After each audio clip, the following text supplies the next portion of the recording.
بسم اللہ الرحمن الرحیم۔ ایک اور بات یہاں پتہ چلی کہ یہ بھی تھوڑا حیا کے خلاف مسئلہ ہے، لیکن آج کی نئی نوجوان نسل جو ہے اس میں بہت زیادہ مبتلا ہو رہی ہے، جس کو اورل سیکس کہا جاتا ہے۔ اور میں نے جیسے عرض کیا کہ شرعی مسائل میں چاہیے اور اس کو بیان کرنا یہ ہماری ذمہ داری ہے۔ تو یہ چیز بھی انگریزی فلموں سے اور فحش فلموں سے ہماری نئی نسل میں بہت تیزی سے سرایت کر رہی ہے، اور لوگ اس بارے میں علماء سے بہت زیادہ مسائل پوچھتے ہیں، خواتین بھی پوچھتی ہیں جو اس میں مبتلا ہیں۔ تو اس کا بھی مسئلہ یاد رکھیں کہ اللہ تعالیٰ نے حالت حیض میں زوجہ سے ہم بستری کو حرام قرار دیا کیونکہ اس میں گندگی ہے۔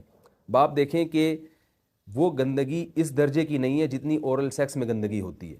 اگر اس میں ڈسچارج ہو جائے بندہ، انسان جو ہم بستری کرنے والا ہے زوجہ سے، وہ منہ میں ڈسچارج ہو جائے، تو آپ سوچیں کہ اللہ تعالیٰ شرمگاہ کو گندگی سے بچا رہے ہیں، جس کی وجہ سے حیض کی حالت میں ہم بستری کو حرام قرار دیا۔ تو منہ جس سے انسان کھانا کھاتا ہے، جس سے کلمہ پڑھتا ہے، اور جو انسان کے جسم میں سب سے اشرف عضو ہے، سب سے زیادہ معزز اور مکرم عضو ہے، اس میں ایسی گندگی کو ڈالنا کہاں سے جائز ہو سکتا ہے، کہاں سے حلال ہو سکتا ہے؟ تو آج بعض متجدد قسم کے لوگ جو ہے نا اس کو حلال قرار دے رہے ہیں، تو یہ بالکل غلط ہے۔ تو یہ بات خوب ذہن میں رکھیں کہ اورل سیکس کے ذریعے اپنی خواہش کو پورا کرنا اس طور پر کہ ڈسچارج ہو جائے انسان عورت کے منہ میں، بیوی کے منہ میں، یہ بالکل حرام ہے، بالکل ناجائز ہے، کیونکہ منی ایک غلیظ اور ناپاک اور گندگی ہے، اور ناپاک اور نجس چیز ہے۔ بعض حضرات یہ کہتے ہیں کہ منی پاک ہے، مگر یاد رکھیں منی کے پاک ہونے کے دلائل مضبوط نہیں ہیں، منی کے ناپاک ہونے کے دلائل بہت مضبوط ہیں۔ سب سے پہلی دلیل قرآن مجید میں آتا ہے الم نخلقکم من ماء مہین، ہم نے تمہیں غلیظ اور پلید پانی سے پیدا کیا ہے، ذلیل پانی سے پیدا کیا ہے۔ تو اس میں بھی اشارہ ہے کہ منی ناپاک چیز ہے۔ دوسری بات یہ کہ حدیث میں آتا ہے کہ کنت افرک المنی من ثوب رسول اللہ صلی اللہ علیہ وسلم ثم یصلی فیہ۔ حضرت عائشہ رضی اللہ تعالیٰ عنہ فرماتی ہیں کہ رسول اللہ صلی اللہ علیہ وسلم کے کپڑوں پر اگر منی لگی ہوتی تھی، صحیح بخاری کی حدیث ہے، میں اس کو کھرچ کے صاف کرتی تھی، پھر آپ صلی اللہ علیہ وسلم اس میں نماز پڑھا کرتے تھے۔ اب بعض حضرات نے یہاں سے استدلال کیا ہے کہ منی اگر ناپاک ہوتی تو حضرت عائشہ اس کو دھوتی، کھرچ کے صاف کرنا اس کی علامت ہے کہ منی پاک ہے، لیکن یہ بات غلط ہے۔ اگر منی پاک ہوتی تو حضرت عائشہ کو کھرچنے کی ضرورت نہیں تھی۔ بات یہ ہے کہ وہ نجاست جس کا ایک باقاعدی جسم ہوتا ہے اور وہ کھرچ کے جسم سے یا کپڑوں سے الگ ہو سکتی ہے، تو اس نجاست کو پاک کرنے کا طریقہ یہ ہے کہ اس کو کھرچ دیا جائے۔ ناپاک تھی تبھی تو حضرت عائشہ رضی اللہ تعالی عنہ اس کو باقاعدہ کھرچ رہی ہیں اور دور کر رہی ہیں۔ اور گیلی منی کو یہ ثابت ہے کہ حضرت عائشہ رضی اللہ تعالی عنہ آپ صلی اللہ علیہ وسلم کے کپڑوں سے دھویا کرتی تھیں اور آپ صلی اللہ علیہ وسلم اس میں نماز پڑھا کرتے تھے۔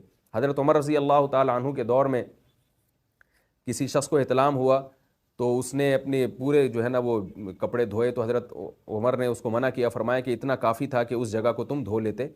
تو اس میں بھی حضرت عمر اس کو باقاعدہ دھونے کا حکم دے رہے ہیں۔ کسی بھی صحابی نے اعتراض نہیں کیا کہ یا امیر المومنین آپ ان کو دھونے کا حکم کیوں دے رہے ہیں، منی تو پاک ہے۔ تو منی کے جو ناپاک ہونے کے دلائل ہیں وہ بہت مضبوط ہیں۔ باقی اس کو جو کھرچنے کا حکم ہے وہ اس لیے کہ منی کے پاک جو اگر خشک ہو جائے تو وہ کھرچ کے بھی پاک ہو جاتی ہے، اس کو پھر دھونا ضروری نہیں ہوتا۔ اس کی مثال ایسے جیسے حدیث میں آتا ہے، صحابہ کرام فرماتے ہیں کہ ہمارے تلواروں میں دشمن کا خون لگا ہوتا تھا تو ہم اس کو زمین پہ اچھی طرح رگڑ کے اسی کو لٹکا کے نماز پڑھتے تھے۔ تو دیکھیں خون بھی ایسی چیز ہے کہ جو سوکھنے کے بعد اس کی ایک پاپڑی سی جم جاتی ہے، تو حالانکہ خون کو بھی ناپاک مانا جاتا ہے، جمہور علماء کے یہاں خون ناپاک چیز ہے، لیکن صحابی کیا کر رہے ہیں، اس کو رگڑ کے زمین پہ اور جو اس کو اچھی طرح رگڑ کے جب اس کا اثر زائل ہو گیا تو اسی کو لٹکا کے نماز پڑھ رہے ہیں۔ تو جیسے خون ناپاک ہونے کے باوجود رگڑنے سے پاک ہو جاتا ہے، اگر کسی ایسی چیز پہ لگا ہو جو لوہے یا ایسی سخت چیز پہ، تو ایسے ہی منی اگر کپڑوں پہ لگی ہو، خشک ہو جائے تو اس کو اچھی طرح جب کھرچ دیا جائے تو وہ پاک ہو جاتی ہے۔ لیکن اس سے یہ ثابت نہیں ہوتا کہ منی پہلے سے ہی پاک ہے۔ ایک اور دلیل منی کے ناپاک ہونے کی یہ ہے کہ جو مدی ہے، ٹرانسپیرنٹ پانی جو مرد کے جسم سے نکلتا ہے، وہ اگر جسم سے نکل جائے تو وضو فرض ہو جاتا ہے، اور منی نکل جائے تو غسل فرض ہوتا ہے۔ اب یہ کیسی بات ہے کہ مدی کے نکلنے سے جس سے وضو فرض ہو رہا ہے وہ تو ناپاک ہے، اور منی نکلنے سے جب غسل فرض ہو رہا ہے بڑی والی طہارت، تو اس کو ہم پاک قرار دیں۔ اس لیے امام ابو حنیفہ رحمہ اللہ تعالیٰ کا مذہب منی کے بارے میں کہ یہ نجاست غلیظہ ہے، اور امام مالک کا بھی یہی مذہب ہے، یہ مذہب بہت دلائل کے لحاظ سے قوی ہے۔ تو اس لیے عورت کے منہ میں ڈسچارج ہونا یہ بالکل حرام ہے، ناجائز ہے، گندگی ہے، اسلام میں اس کی قطعاً اجازت نہیں ہے۔